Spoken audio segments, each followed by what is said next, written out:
કરજો.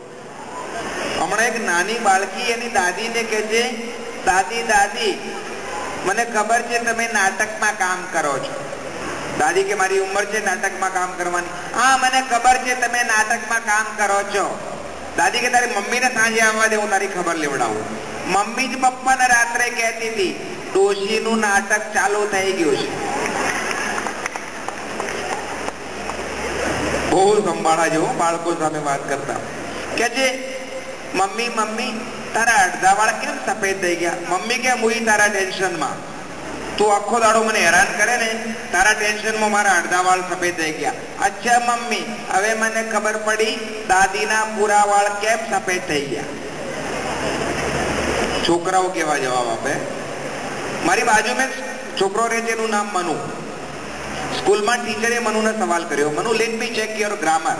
આ વાક્યનું ભવિષ્યકાળ કર. લાલુ યાદવે ઘાસ ખાધું. મનુએ ભવિષ્યકાળ કર્યો. લાલુ યાદવ દૂધ આપશે. ટીચર કે તારું ગ્રામર બહુ પાવરફુલ છે.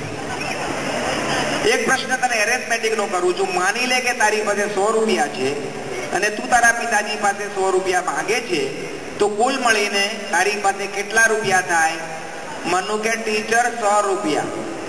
ટીચર કે કમાલ છે મનુ, તું ગણિત વિશે કઈ નથી જાણતો?